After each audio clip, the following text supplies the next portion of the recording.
Þá erum við komið með góða gesti í sófann og við ætlum að ræða Lions-hreyfinguna sem að fagnar aldarafmæli þessa mundir og hér á Akureyri verður meðal annars kynningadagur á laugardag. Verið velkomnir, herramenn.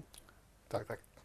Byrjum kannski á því að fræðast bara aðeins hvað Lions fyrir þá sem ekki þekkja. Já, þetta náttúrulega þjónustuhreyfing, ótrúlega margra klúbba í heiminum. Þetta semst alþjóðlegt og hér á Íslandi 85 klúbbar. Og við erum 2200 eitthvað svoleiðis hérna á Íslandi með mjög fjölbreytt verkefni og svo framvegis. Hvert svona yfir markmið hreyfingarinnar? Hvað það sem fær hana til að tikka og vera svona lengi til? Hvatinn kannski þetta okkar kjöror sem við leggjulið eða við serve á ensku og það það sem tengir klúbbana saman þvert á lönd og álfur. Við erum með ýmiss konar verkefni og bæði fjáröflunarverkefni og það sem við látum gott okkur leiða til einhverja mála og svo eru þjónustuverkefni sem eru líka umfangsmikil hjá okkur og svo má ekki gleyma því að þetta náttúrulega fyrst og fremst mannrækt fyrir fólki í klúbbunum vegna sem þeim líður ekki vel, þeir ekki gaman, þá gerum við ekki gott. Algjörlega, eins og í öllu lífinu. Á ekki að gera leiðilega hluti endalaust. Nei, það svoleiðis. En þá voru svo svolítið stór tíðindi varðandi næsta forseta. Já.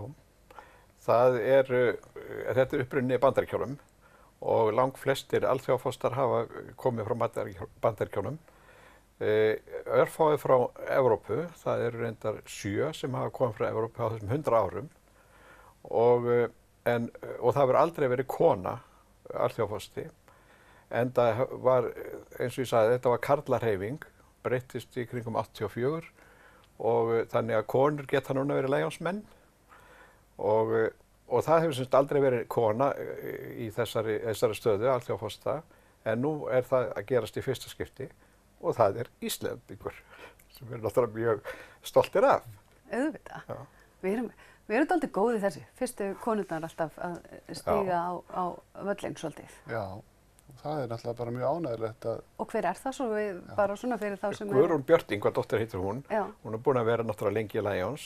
Maðurinn hennar var fyrst í Lions, síðan gerist hún að Lions-félagi þegar konur voru orðnar jafnfætis körlunum í þessu.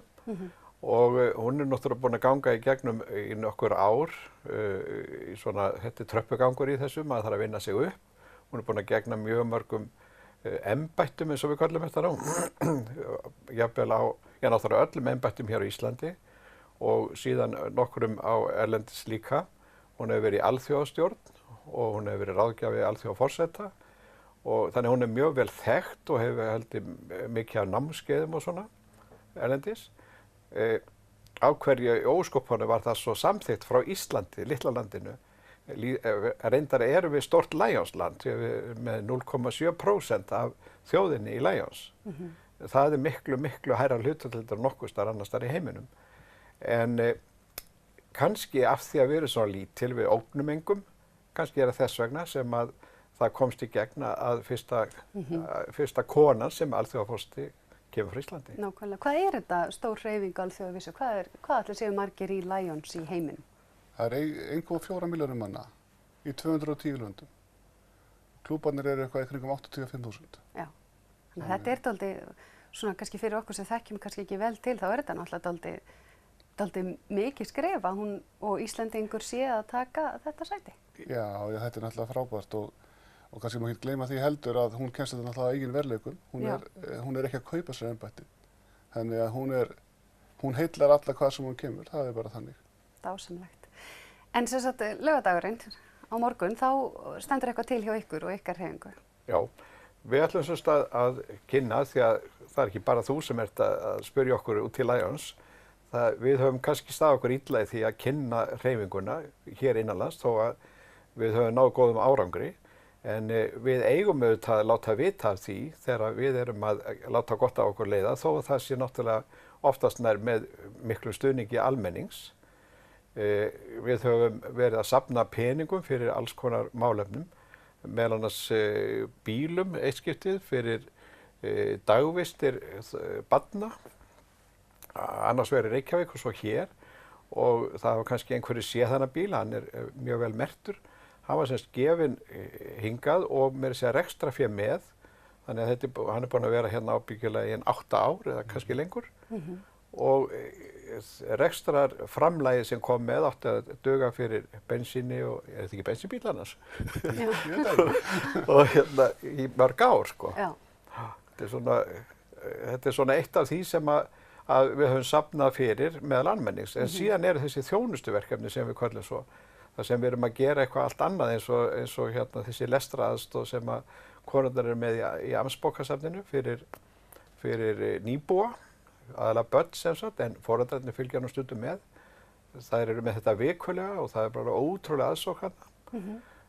Við erum með, í okkar klúbbi erum við með hængsmótin sem er búin að vera í gangi í 10 ára, mjög vinsæl og býsna vel þekkt. Segðu aðeins frá þeim? Já, það er þetta, þetta er sko opin íþróttamót fyrir fatlaða og í byrjun þá vantaði þennan vettvang alveg gjörsamlega. Fatlaði voru gjarnan bara lokaðir einhvers staðar inni eins og på Sólborg eða einhvers staðar og það vantaði svona eitthvað til þess að þeir gætu keppt að, það er að segja þeir fötluðu, hvort sem er líkamlega eða andlega og þannig vorum við hvattir til þess að setja upp svona mót og þetta hefur verið að stækka í gegnum tíðina og eru núna eitthvað í kringu 200-300 manns sem koma á þessi hængsmót. Og við mikla spennu, maður verður nú alveg var við það þegar þessi mót eru að það er bara, ég er að fara að keppa með helgina. Það er mikil gleði, en það eru fleiri þjónustuverkefni. Já, við sko erum líka, eins og til þess á Húsavík, þeir fóru af stað með stuðning við þá sem þurfa að fara í ristilspeglun, afla fjár til þess að það verður án kostnaðar, hvetja ákveði aldurspil til þess að mæta. Það var verkefni sem að braut blað í raun og veru hér og nú er það komið raun og veru inn til Krabbameinsfélagsins. Þessi sama hugsun, sko, þannig að það er forvarnargildi í því. Nú, það er líka víða sem að klúbar fara í heimsókn á elliheimili eða eitthvað stað, spila, halda bingo eða hvað það er. Þannig að það er raun og veru bara það sem þörfin er, þar eru við, sko. Þannig að þetta snýst allt svolítið að gefa af sér og þykja þá svona félagsskap í leiðinni. Getið kannski eins bara lýst því, hvað gefur þetta ykkur að taka þátt í þessu? Já, það sem þetta kannski gefur af sér er það að þú eignast náttúrulega vini og kunningja úr kannski hópum sem þú hefur aldrei kynnst annars. Það hafa bara margir þörf fyrir að láta gott að sér leiða. Og svona í amstri dagsins og þessari venjulegu lífsbaráttu þá getur verið gott að þurfa ekki að vera háður peningum eða slíku og geta unnið að eitthvað í góður að vinna hópi. Og það er kannski aðalmarkmiðið og eins og ég sagði áðan að þú gefur aldrei neitt af þér nema þú hafir gaman að því í leiðinni. Já. Þannig að það verður að rækta þann hlut af þessu líka. Þannig að það er það sem þetta gefur þér, eða hvað? Já, ég myndi að segja það, sko. Já. En þú, hvað gefur þetta starf þér? Já, ég er nú búin að vera svo lengi í þessu, síðan 76 held ég. Já, það er sko þetta, til dæmis þó ekki sé annað heldur en að geta staðið fyrir fram að fólk og talað. Við erum líka að bjóðum upp á svona leiðtogaþjálfun og það er svona skóli sem er bara byggður á svona viðurkenndum aðferðum við það að styrkja menn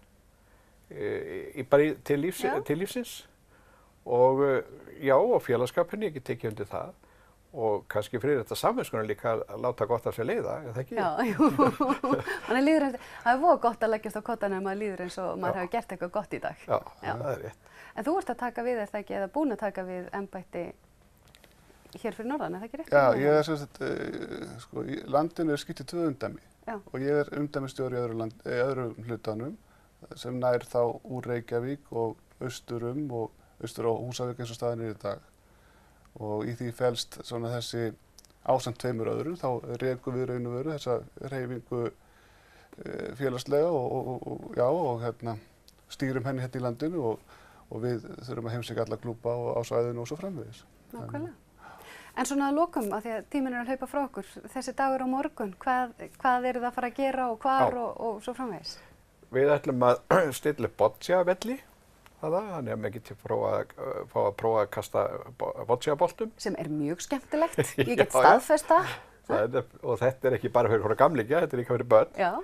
Og síðan ætlum við bara að svona spjalla við fólk frekar, maður og mann, og segja frá því hvað þetta hefur gefið okkur og hvetja fólk til þess að taka þátt í þessu því að þetta er ekki dýrt.